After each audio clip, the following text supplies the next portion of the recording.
What happens when a childhood passion for technology turns into a bold vision to shape the future of mobility? David Medina Álvarez, founder of LIVAQ, is bringing that vision to life. From Mexico to Detroit, he's building electric off-road vehicles that push the boundaries of adventure and sustainability. In this conversation, we explore his journey, the challenges he's overcome, and the passion that drives him forward. It's a story of purpose, innovation, and inspiration. Now let's create more inspiration and continue handing out the Motor City Crowns.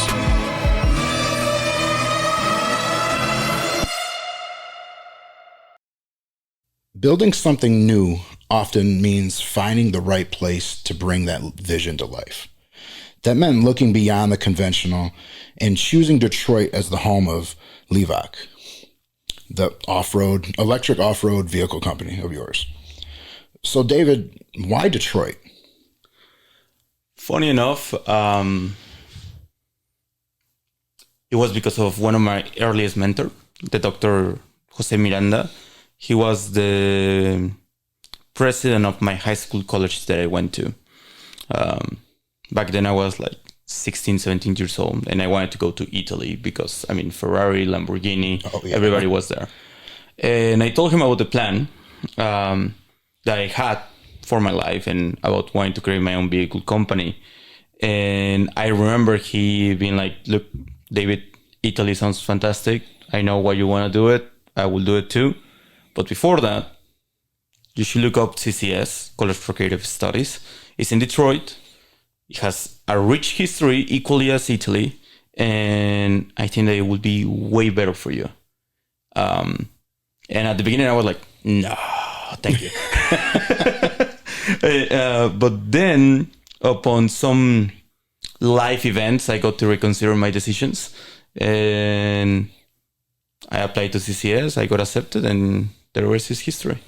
That's awesome. I never knew Detroit had that type of consideration against other places that are big on vehicles and technology and stuff like that. That's crazy. Your journey here, not just in the technology and design, it's different than most, but what did you see in this city that made you believe it could be the foundation of your company and the foundation of your vision of wanting to build those types of vehicles? That's a good question. Honestly, when I started the company, I didn't have that much money. And as I was sharing before, my office was my little apartment / bedroom, man cave, and all of that stuff. So I didn't thought that much about it. There is this set in Mexico, quien es perico es verde, en todos lados. And what this means is who is going to make it is going to make it anywhere. But aside from that, so that's why I didn't thought about moving anywhere or anything like that. But what really got my hype up about Detroit is that as I started to get to the crescendo of opening officially the company and doing it in here, I started to see a lot of support from organizations. From my college to Design Corps, it's an amazing nonprofit organization by UNESCO, and they supported us a lot. Then came Centropolis, and I just started to see this beautiful community that not everybody has everything, but if you amalgamate everybody together, you create something really cool. You create this capacity to it's the sum of all parts. Exactly, and that's what I saw. And the community was just fantastic and embraced us and helped us since before we had a prototype, and that was just beautiful. That's a great way to come about what you wanted to do. Before LIVAQ, before the E-Quad, What was the moment or experience that made you fall in love with design and innovation? So this goes back into when I was really, really young. As a backstory, I used to have a little bit of too much energy, hyperactivity. And my parents, instead of giving me some medication to tone that down, they decided to put me to paint. Yeah. And as any 7-year-old kid, I started to paint cars instead of like landscapes or anything. Yeah. And then one weekend, somebody from the studio that I used to go, I think I was like 8, 9 years old. She told me like, hey, David, maybe you should go and study transportation design. And I'm like, what is that? And she's like, you design cars. And I'm like, can I get paid for that? She's like, yes, you should look it up. Funny enough, that transportation design program was created by my mentor that I was telling you just a couple of minutes ago. And you didn't know that until later on. Yes, exactly. That's incredible. Yeah. So going back into the story, in the same weekend, back in Mexico, when you go to the grocery stores, they have the magazines in there and you can just read them. So I remember I will just pick one of the magazines from Cars, and I will just read it. And my goal was to finish it up by the time that we were done with groceries. Mm-hmm. This time, in the magazine, they were talking about the Sonda, the Pagani Sonda Arts something. It was like the latest Sonda Pagani. And in there, it said the story of Horacio Pagani. As a background, Horacio Pagani is from Argentina. He created his vehicles when he was like around my age too. Then he went to work with Lamborghini as a cleaning staff. From there, he started to go up and up and up, and ended up in the composites section of Lamborghini.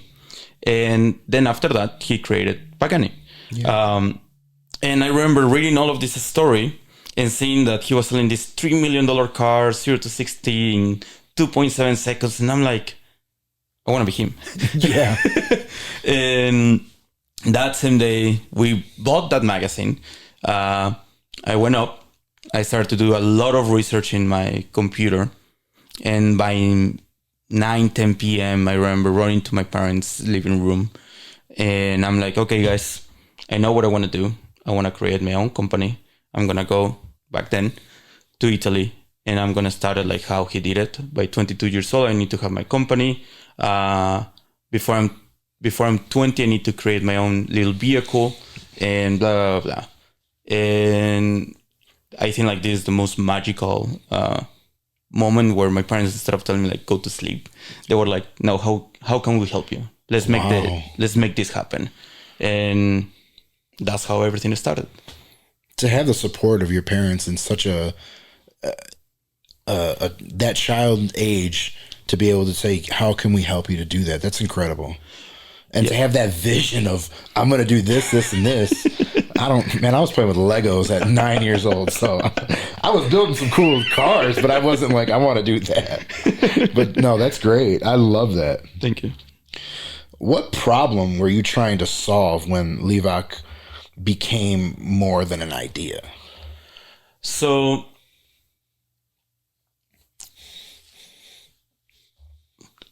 the idea, let me tell you a little bit about how LIVAQ came around.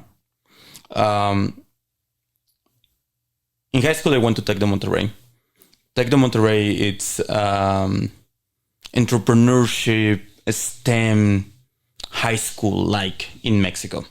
And they used to give us a lot of projects to pitch ideas to really big companies.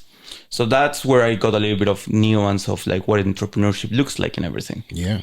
So I remember it was during the pandemic. One of my professors said like, David, you're never going to get hired in the industry. You cannot be putting business plans in your design projects. You're not a businessman. You're a designer. And I remember being so enraged. I think I told him, like, you're right. I don't want to get hired by the industry. So I flipped them off. It wasn't great. But that same day, I made a list.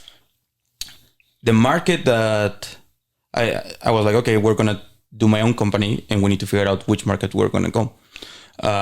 And I was like, okay, the market cannot be overcrowded. There needs to path towards differentiation that I can see by myself. I need to know the product itself, and the market level entry needs to be somewhat achievable. Because the difference between making an electric ATV company and making an electric vehicle company, it's the difference of like 3 zeros of extra zeros. Yeah.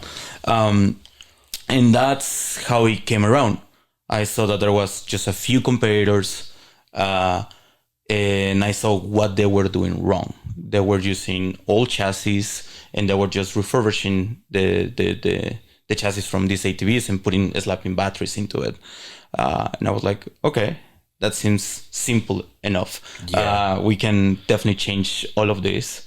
And that's kind of like how it started, and the value prop that I saw is that we're gonna create a vehicle, an electric ATV that can perform equally to the gas power. And if it can go above and beyond, great. Yeah. But right now it's just setting up the standard to the electric ATVs, not this like poor performance that everybody else is having. And yeah. So like I kind of got, you put on the website and like the videos that you've made and put up about your company and your off-road vehicle, about like bringing like nature into like how the ride feels. Is it like, since it's a electric vehicle, is it like you're taking away the sound of a gas engine to bring you closer to how the world feels underneath the wheels? Yes, actually. Something that I used to do a lot back in Mexico. My family and I, we used to rent some ATVs. And we used to ride them across the shore of Acapulco. And we'll just rent them for like 1-2 hours. And we'll just get lost in the middle of the beach. And it was beautiful. And I remember just feeling such a... Because after like 20 miles, you get into a place that there is nobody in there. And it's just you and the ATV and the ocean and the sunset sometimes. And that was part of it. Like I wanted to create that connection. And then following up on this track, when we recorded our first video ever, I remember that we went to Belaya to shoot it. Yeah. And what is funny enough is that after we are pretty much wrapping up the video, we see this eagle going through it and landing into the nest. There is a bald eagle nest in the middle of Belial, and it's beautiful. And we didn't notice it, but we didn't disrupt it. It was just there hanging out, and it was just beautiful. And I think that brings a different perspective. I'm from the idea that until you experience it, you care. And once you care, your whole mentality around nature and the environment and how to take care of it changes. Yeah. And that's partially what we're hoping to do with LIVAQ. So without the gas-powered engine, you're able to not disturb nature. Yeah. To be able to just traverse through sand and dirt and just almost like you're walking, just a lot quicker. Yes, just a little bit quicker. So you come from Mexico, you studied in Detroit, and now lead a high-tech company. What has that journey taught you about resilience? That's a good question. Definitely a lot. But if I needed to sum up, it's that you gotta wake up every day, give it 100% of what you can. Otherwise, you're gonna regret it. And just focus into what you need to do that day. Celebrate the wins. celebrate the losses and have the most joy that you can have. Cherish those moments. And as one of my friends have said before, focusing to the company being alive. Yes. Because ultimately this is not a sprint, it's a marathon.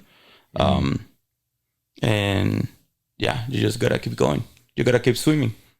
Well, it's a great perspective. And you clearly already had a vision at a young age for your company, and you have a vision for how to grow and how to keep yourself grounded, it feels like. Thank you. That's really good. Thank you. I appreciate that. Was there a moment where you almost gave up, and what pulled you back in?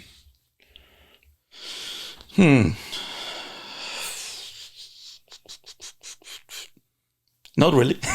That's good. That's good. I mean, there has been some bad days, definitely. Yeah. Where you are like, oh my God, this is way harder than I thought that it would be. Overwhelming, maybe. Yes. Like there, I think that this was 2 years probably ago.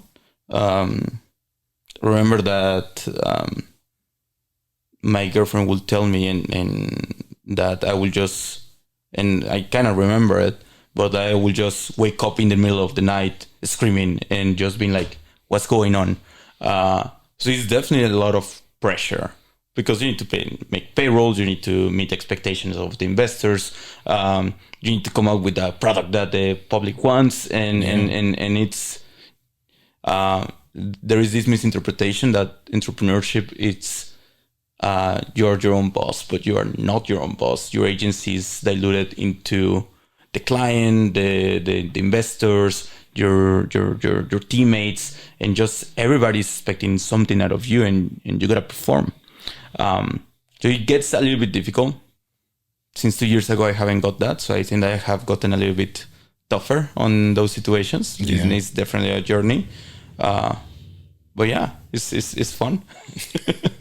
Seems like, at least as an entrepreneur, you're your own boss on paper, but there's so many different people, so many different things that dictate exactly what you do throughout a day.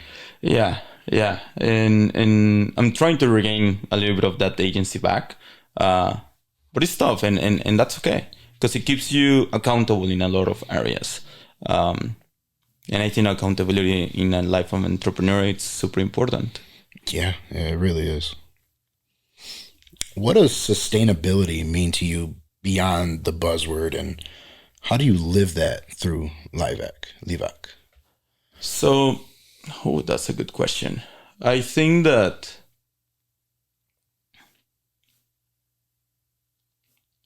it's finding ways to innovate in a way that you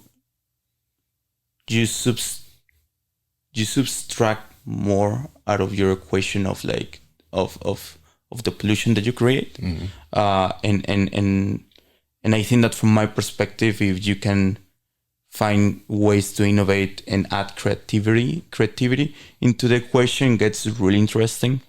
Fun story about it is like this wasn't purposeful, but it ended up being in part of the product. When we were developing the second generation of our prototypes, I looked into creating our own seat, because the first seat I carved it at midnight, and I knew that wasn't the correct way to do it. But anyhow, and I looked into the processes of it, and it was super polluting and generated so much waste. And most importantly, at least from my perspective back then, to make a mold, aside from the pollution, to make a mold for our seats, it would have costed us over $100K. And I was like, damn, and just for a seat, and I don't even have the money for that. Like, is whether a seat or the whole ATV. So I remember thinking and trying to figure out a way. And I think, and this is where I'm going into, sustainability should be part of like adding value into somebody's life too. I think that that's a way that you can convert more people into sustainability. And where I'm going with this is like our whole seat ended up being 3D printed. And what we found is that, first of all, there is methods, and that's what we're doing, to use recycle filament to do the 3D printing. And the specific method that we're using doesn't generate any waste, doesn't generate any CO2 emissions. It lasts longer than the normal foam, and also is non-incandescent and programmable. I'm making a wholesale speech in here, but like the story is like we should try it, or at least me personally I try to find a way to innovate in the sustainability area that not only stays on the standards of what is normally in the industry, but goes above the standards. And I'm so happy about that decision that we made and the added technology of that, because right now we are the third company doing it. The first one was, I think it was Porsche first. We came around the idea of using that around the same time as Porsche. Then BMW announced it a couple of weeks after we literally decided to do it. And we're in a cool little group chat, I guess. So, yeah. I mean, when you do those things and you're using the same type of materials that those big companies are using as well, that's how you innovate. I mean, you might not have been the first, but you're probably the first to do it on this application. Oh, most definitely. And we are so happy about it. And that is fun. I bet it is. Your story touches sustainability, mobility, and an immigrant entrepreneurship. Do you see your work as a bigger movement? Yes. So I think that generally speaking, everybody as a kid loves cars. And me personally, I looked up so much into like the founders, Enzo Ferrari, Horacio Pagani, and all of those guys, and that's why we have so many engineers, mechanical engineers, and that's why there is so many people going into those fields. But my thesis as an entrepreneur or as a person is that if we can have more creators rather than consumers, the whole capitalism system might get fixed a little bit. I'm not sure if that's the whole answer, but I think that it will create a better world. More entrepreneurs, less consumerism, and you creating your own stuff. It's a beautiful thing to do. So going back into your question, part of it is that there has been only 4 or 5 companies from Mexico who have created cars: Mastretta, Bull, Sakua, us, and the latest one, it's one that is being pushed by the government of Mexico. I actually know the person who is directing it, and he's gonna kill me because I'm forgetting the name of the company. But anyhow, there has been only 5. And I think that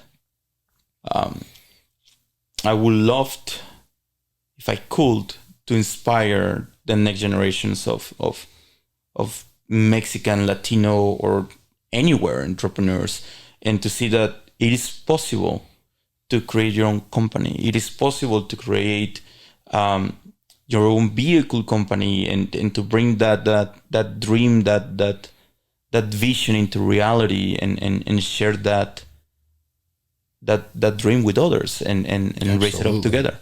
And I think that that's part of what I would love to see more. Yeah, it's possible to create change. Yes.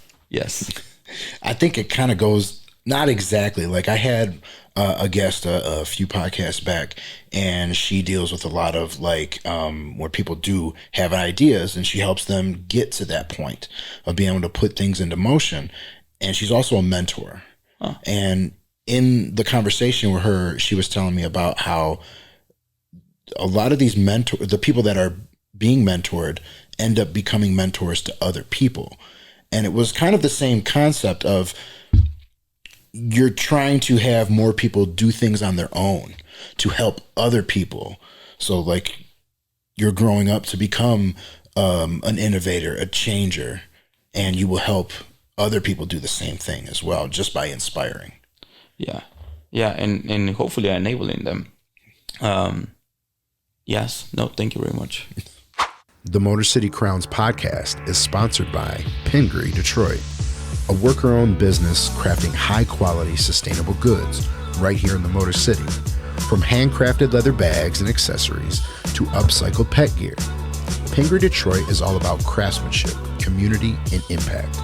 And true to their tagline, it smells like a new car because it nearly was, many of their products are made from upcycled leather from the auto industry. It's Detroit ingenuity at its finest. Plus, as a part of the Motor City Crowns community, you get 10% off your purchase. Just use the code CROWNS at checkout. That's CROWNS. Shop with purpose at pingreedetroit.com. Now let's get back to the show. How do you define success, not just for the company, but for yourself? Oof. For myself, I think that success is achieving the maximum freedom to create. And again, speaking for me, and it's what I would love to be at in 20 years from now. Is that if I want to create a sailboat, we go and create a sailboat. If we want to create a motorcycle, let's go and create a motorcycle. I want to have that. That's for me personally. Now, from the company and my ethos, and we just talk about this, I would love to see more Latin American companies of vehicles. That will just be such a dream. And this goes back into one of the earliest things that I saw in Mexico, which is there is a lot of talent, and this sounds really cliche. There is a lot of talent. It doesn't get supported, and also there is this view within ourselves and from everybody else that Mexicans are really good for manufacturing, and we're good on that. But I think that there is more than that. I think that there is a lot of innovators that don't get a chance to create, and I would love to enable that more, and for LIVAQ just to become more successful than any of our competitors. If I can have those 3 sections in my life, that would be the dream. Yeah, I think it would. And why do you think there's not a lot of innovators that are being enabled in Mexico or other Latino countries? I think that really good question. First, I think that parents get to be a huge part of that early development as a innovator or a dreamer, let's call it like that, a little bit more poetic. And I think that in Mexico there is this a little bit of sad reality that is like just be content with what you have and don't aspire for more. Which content is good in some areas, but not aspiring for more, it's definitely something wrong from my perspective. It's like an old school way of thinking. Yes. A worker mentality. Yeah, like I remember a little bit of the backstory of LIVAQ is at the early beginning, we hire over 70 plus students from Mexico. The actual number is over 100. And a good chunk of the people who left the internship that we had with them is because their parents were like, what are you doing? Like, you should come and work at here, or you should come and help me with the chores of the house. And I'm like, yes, you should be doing that. But like, also, like, where do you want to be in 10 years from now? And where would you like your kid to be in 10 years from now? Yeah. And it was somewhat heartbreaking, to see how their parents, like, there was this professor who said, like, David, my students are not the correct fit for you. They are not that smart. You need Harvard, MIT students to do what you want to do. And that's why I think that this project needs to be canceled. And wow. Yeah, anyhow, that's what I want to change in my, as much as I can. That kind of leads into my next question. I was going to ask, like, how does being an immigrant, how does that affect the way you lead at your company? Because you're talking about some of these students and some of these people, you know, they kind of get discouraged because of how their parents are and how they raise them. But how does being the way that you were raised, how does that affect being a leader at your company? I'm definitely tougher in some areas. I think that, first of all, I come from second generation entrepreneurs. Actually, if I can, I will share a little bit. My grandparent grew up in Guerrero, in a really, really, really poor background, to the point that he needed to go into a subsidized college so he wouldn't be a burden to my great grandparents, because the college would be paying him, would be feeding him and all of that stuff. It's crazy.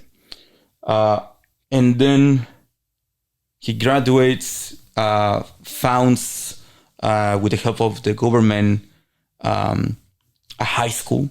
And he's the youngest director of a high school in Mexico back then. I actually, when I went to his room the other day, I took a picture of that, and it's crazy. And then he started to create businesses, and then those businesses became big enough that each of my aunts and my mom would be able to run it. And he created this little pathway to the moment that you had the simple business, which it would be a car wash, and the big business, which will be a gymnasium. And by the time that you were at the gymnasium, after a couple of years, it's like, okay, you go and do your own. So I come from that background.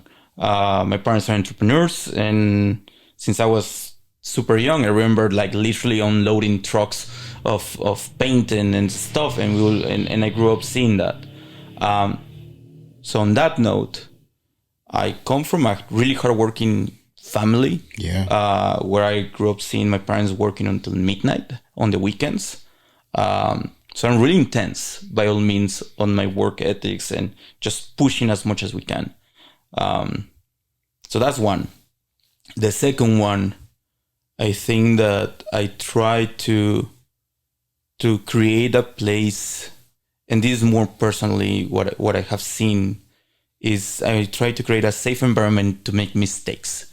Our thesis as a company and me as a leader is that you're here to grow, as well as me, I'm here to grow. And let's make mistakes the faster than we can, so we can learn from them and fix it in the same day. And I think that creates a lot of growth and a lot of momentum, and we start going fast. And I think that that's part of the ingenuity of the Mexicanness that I have in me. And yeah, I think that that's a part of it. But I feel like me today, I'm a result of the decisions and the people who have invested it into me from time and money and this whole amalgamation that I'm not completed. I'm looking forward for the day that I'm completed. But it's a further journey of like knowing what worked, what didn't work, what is working, what could be improved. And yeah. I love that you're able to have that balance of the toughness and the softness of being able to, hey, let's figure out what mistakes have we made and let's fix them. Because there's a lot of leaders out there that won't separate or keep those separated and won't bring them together to actually create growth. Yeah. So that's great. When someone rides an E-Quad for the first time, what do you hope that they feel? Joy. Just that. I think that would be great. Yeah. I think that's perfect. David, you shared your vision on big stages from TEDx to the North American International Auto Show. Two different worlds, both driven by big ideas and bold ideas at that. What was it like presenting LIVAQ into those spaces?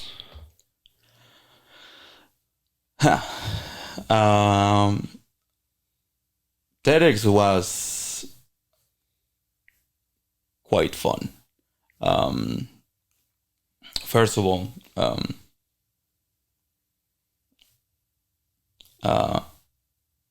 TEDx was on one of the September for us for the last couple of years is always rough. There is a lot of events. So back then TEDx was in the middle of like the Detroit Auto Show when it used to be in September still, climate tech features and all of that stuff. So first is that. Second of all, 48 hours, 54 hours before TEDx, I changed my script. So 3 days before I changed it because I didn't like it. And the last part, there was a couple of things that were a little bit interesting that happened. We were thinking that we would have our vehicle perfect. We didn't have it. For starters, we didn't have brakes. Shit. So when I arrived to TEDx, I drive really, really slow because the brakes were not there. And all of that. But to going to the point, I think that it was really cathartic, really fun. Just start really nervous. That is specifically because it was just a huge crowd, and the way that I described it to my friends, it's like a roller coaster. When you are in the top, you are scared and everything that you can feel, you are feeling that. And then once you drop down and you start going, it's fun. It becomes exciting. You get a relief as you're like getting everything out in front of you. You're like, oh, this is going well. Yeah. I actually look forward for the next time that I can get into the stage of TEDx. I think you'll get another chance. Yes, thank you. What's something that you built into the eQuad that might not have been part of the design in the first place, but you just knew that it had to be there? Oof.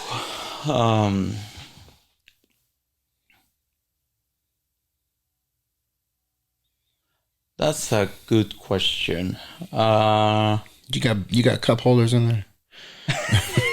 No, we don't. I mean, a couple of examples that we have is that four-link suspension. Mm-hmm. We arrived at because necessity. Yeah. The same as with the seat and the carbon fiber. And I think that's what is beautiful about this process of creating a vehicle. When we started it, we had a lot of assumptions with the first vehicle, and we made a lot of mistakes. And from there, we were like, okay, let's take those mistakes and learn from them as much as we can. And we applied it into the second generation, and we're like, oh, that did work. We could refine it. I think that one of them, going directly into your question, one of the things that we had and we want to keep it as much as we can is the modularity of the vehicle. Yeah. By all means, making it modular is way more expensive because you need to have the perfect tolerances, not too much, not too little, and you need to adequate the space for different components. Instead of having less screws and bolts, you have more screws and bolts and nuts. And hand joints and ball joints, when in other vehicles you don't need it. This approach is more towards the competition side-by-sides, ATVs.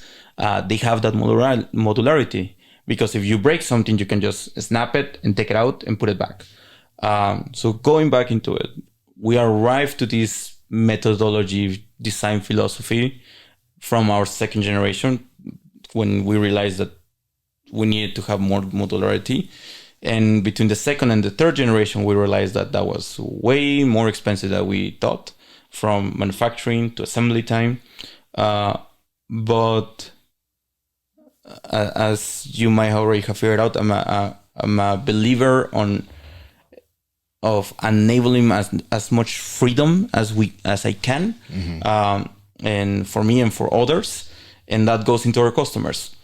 I want our customers to have as much freedom with the vehicle as they can, and if that means that we're making less money or no money, well, so it be it. As long as everybody's getting paid, we're good, and nobody's getting hurt is good. But yeah, we. So you're more about the innovation than, at least the innovation on the technology, and less about the flashiness of what else can I add to this vehicle. I mean, there is definitely has been a curve of learning. I mean, we started with the idea about using forged carbon fiber. Now we went to 3D printed carbon fiber, and now we went to normal carbon fiber.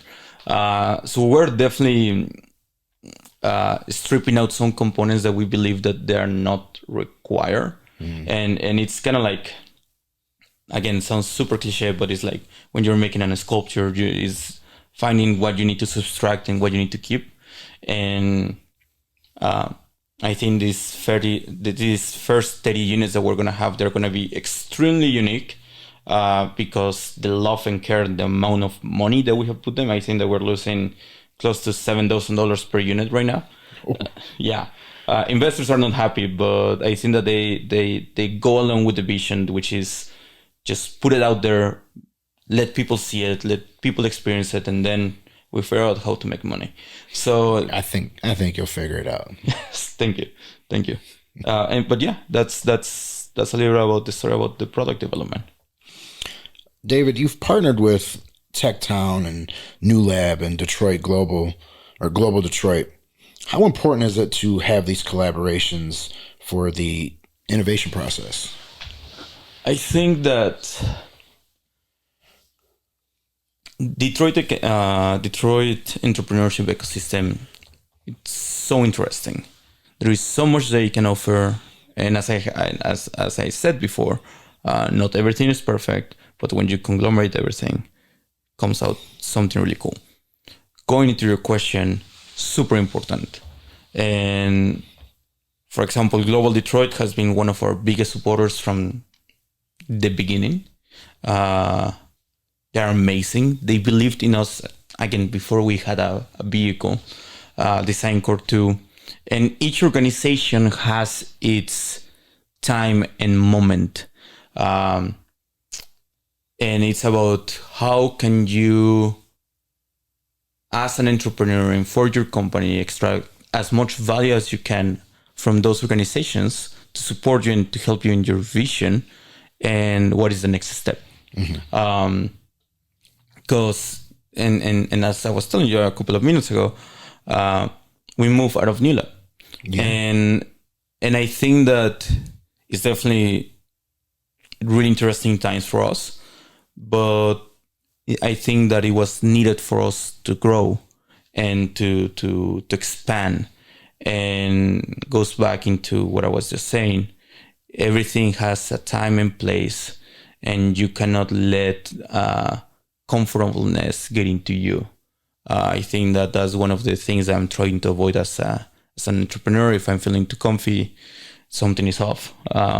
Push harder. Yes, exactly. And I think that I'm extremely grateful from every and single one of those organizations that has helped us. We wouldn't be here because of them. But again, everything has a moment, place, and right now we're in a different position as we were a year ago, and it's fun. It's interesting. Yeah, it certainly seems so. I love this. As soon as I asked that question, you sat up straight and you just put out a little bit more passion in your words, because you seem so excited to have these collaborations, and I can see how important it really is.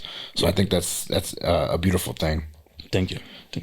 If LIVAQ never existed, what would the world be missing?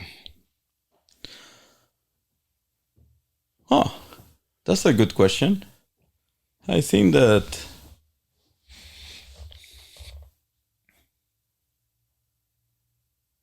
I think that they will be missing a little bit of joy in the wilderness, just a little bit. But yeah. How do you stay grounded when you're surrounded by the technology and the capital and the ambition? How do I stay grounded? I remember you touched on it a little bit earlier. But... Yeah. I just remember all of the mistakes that I have made and that I make. I'm like, okay, there is still a long way to go.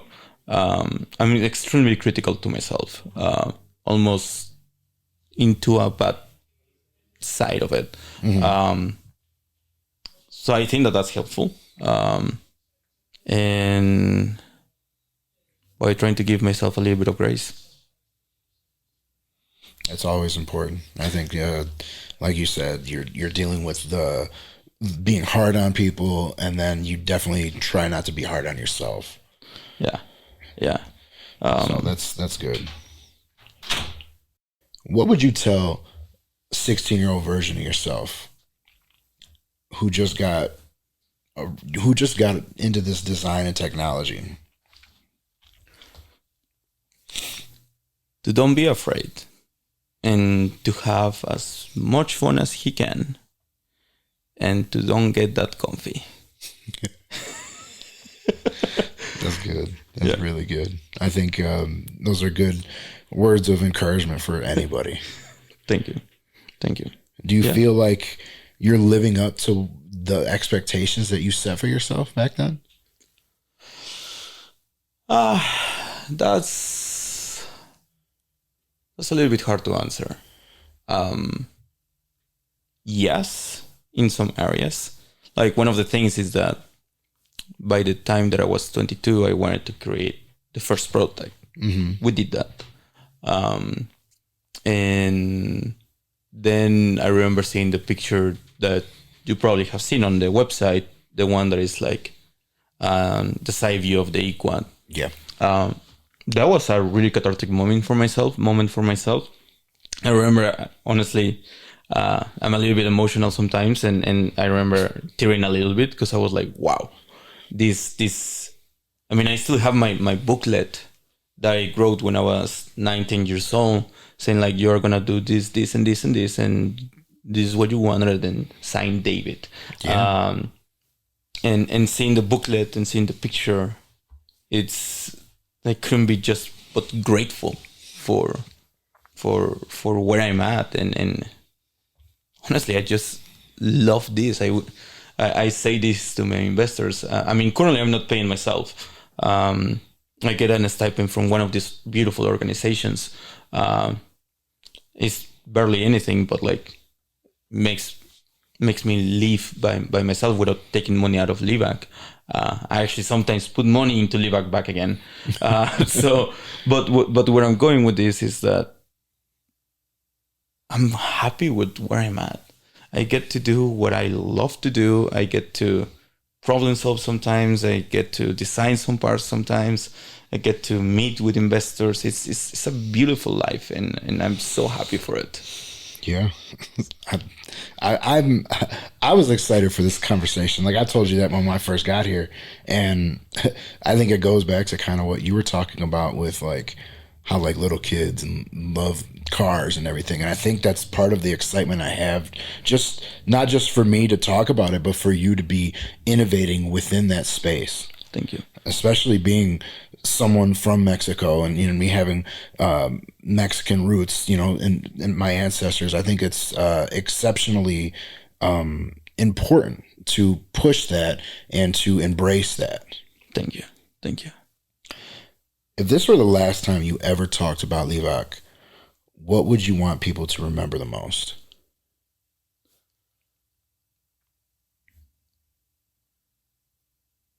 LIVAQ is here to empower adventure and freedom.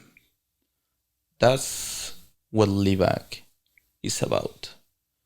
From enabling young engineers to create what their minds are capable of, and further beyond that, to letting people enjoy the prototypes that we have and just have fun with it, to our clients enjoying our vehicles in the middle of nowhere, and to me also enjoying the vehicle in the middle of nowhere. Yeah. I think that that's at the very core what LIVAQ is at, and what LIVAQ is, and I hope that we get to transmit that through everything that we do. Yeah. I think that's exactly what I envisioned, something along the lines what you would say. Thank you. So, David, I want to congratulate you on all your success, the way you innovate and push boundaries, the way you encompass the passion and resiliency of Detroit. David, you have truly earned your crown. Where can people find you and learn more about LIVAQ? So you can find us on Instagram, LIVAQ Official. LinkedIn, I'm there at David Medina Álvarez. And that's about it. I wish I would use more social media. I need to get back into it. I have been told that it's good for the company and for myself. But yeah. Okay, so it is time for one more crown. I'm not sure if I gave you a little heads up a while back. I don't know if you have yours in, but this is a segment where we highlight one person each that we think that they have earned their crown. Somebody might be in the community that is doing other incredible things. Mine is Drew Pineda, and he is a co-owner of 27th Letter Books. It's a bookstore over in it's Southwest Detroit, I believe, Corktown area. They carry a lot of material for inclusivity and marginalized voices, and books that may be banned in other places. They host a lot of events for local artists. They have book clubs and things for children and so much more. So I wanted to shout out Drew. Drew, you've earned your crown. So, did you have anybody in mind? I know it might be a little tough to put on the spot more. No. It's actually hard. I think that a lot of the entrepreneurs in here in Detroit deserve that recognition. But if I had to pick somebody,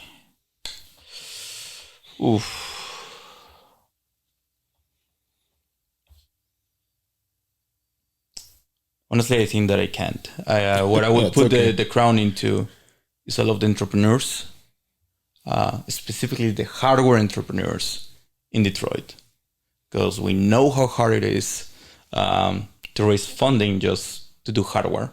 Yeah. And it's a complicated journey. And anybody in there who is an entrepreneur or a hardware entrepreneur, just by the fact of pursuing their dream and their vision, deserve mad respect. And that goes to all of them. Yeah, absolutely. So if anybody's watching and is in one of those fields, an engineer, making hardware, innovating, you've earned your crown. So, David, before we go, I got one more question. Any chance I can test ride a E-Quad? Yes. That'd be fucking sweet. Let me tell you this. You have two options. In 2 weeks from now, we're going to have people coming into our new factory. So you can come and see it. The second option is you can come right before we shipped the production version of our vehicle. Okay. You can drive that one too. So it's up to you to decide. That one is going to be happening third, fourth week of May. Okay. If everything goes right. Yeah. Yeah, up to you. But we'll talk about that later. That's great. So I've really enjoyed this conversation. So thank you for coming on the show. I truly appreciate it. I'm your host, Robert Solano Sanchez, reminding you to shop small, support local artists, and check out LIVAQ and everything that David is doing with the company. And stay tuned for more podcasts here. This is the Motor City Crowns podcast, where passion reigns and excellence is crowned. I'll see you next time.